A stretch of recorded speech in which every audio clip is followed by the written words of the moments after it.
रमजान का पवित्र महीना कल शुक्रवार जुम्मा से शुरू हो रहा है। आज रात में मस्जिदों में तरावीह शुरू हो जाएगी। इस्लाम और मुसलमान क्या है? इस्लाम धर्म में अच्छे इंसान को बखूबी परिभाषित किया गया है। इसके लिए मुसलमान होना ही काफी नहीं, बल्कि बुनियादी 5 कर्तव्यों को अमल में लाना आवश्यक है। पहला ईमान, दूसरा नमाज, तीसरा रोजा, चौथा हज और 5वां ज़कात।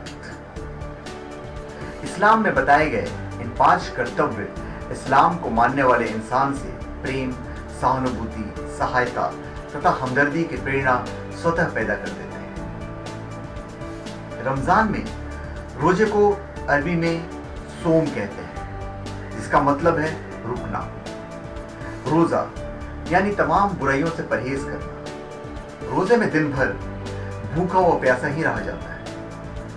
इसी तरह यदि किसी जगह लोग किसी की बुराई कर रहे हैं तो रोजेदार के लिए ऐसे स्थान पर खड़ा होना मना है। जब मुसलमान रोजा रखता है, उसके हृदय में भूखे व्यक्ति के लिए हमदर्दी पैदा होती है। रमजान में पुण्य के कामों का सवाब 70 गुना बढ़ जाता है। ज़कात इसी महीने में अदा किया जाता है। रोजा झूठ, हिंसा, बुराई, रिश्वत तथा अन्य तमाम गलत कामों से बचने की प्रेरणा देता है। इसका अभ्यास यानी पूरे 1 महीना कराया जाता है ताकि इंसान पूरे साल तमाम बुराइयों से बचे। कुरान में अल्लाह ने फरमाया कि रोजा तुम्हारे ऊपर इसलिए फर्ज है ताकि तुम खुदा से डरने वाले बनो। और खुदा से डरने का मतलब यह है कि इंसान अपने अंदर विनम्रता तथा कोमलता पैदा करे। अभी रमजान महीने 3 हिस्सों में विभाजित है। रमजान इस्लामी महीने का 9वां महीना है। इसके नाम भी इस्लामिक कैलेंडर के 9वें महीने से बना है। यह महीना इस्लाम के सबसे पाक महीनों में शुमार है। रमजान के महीनों को 3 हिस्सों में बांटा गया है। हर हिस्से में 10-10 दिन आते हैं। हर 10 दिन के हिस्से को अशरा कहते हैं, जिसका मतलब है अरबी में मैं 10 है। इस तरह इसी महीने में पूरी कुरान नली हुई है, जो इस्लाम की पाक किताब है।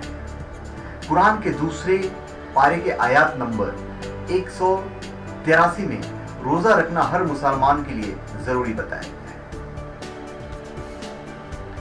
अभी तो रोजा शुरू होने वाला है। बाजारों में सहरी और अफ्तार की सामग्रियां अभी भी दिखाई देने लगी। शहरी और रोजा अफ्तार के लिए कुछ अलग व्यंजन मौजूद रहते हैं, जहां लोग दूध फैनी के साथ सहरी कर रोजे की शुरुआत करते हैं। वहीं नुक्ती खारे को अपनी अफ्तार के व्यंजनों में शामिल रखते हैं। और अफ्तार के लिए अफजल पवित्र माने जाने वाली खजूर की कई वैरायटियां भी दिखाई देने लगी। इसके अलावा मौसमी फलों की बिक्री भी इस दौरान काफी बढ़ जाती है। तो ये मुसलमानों के लिए सबसे पाक महीना है, जो हम जिसे रमजान भी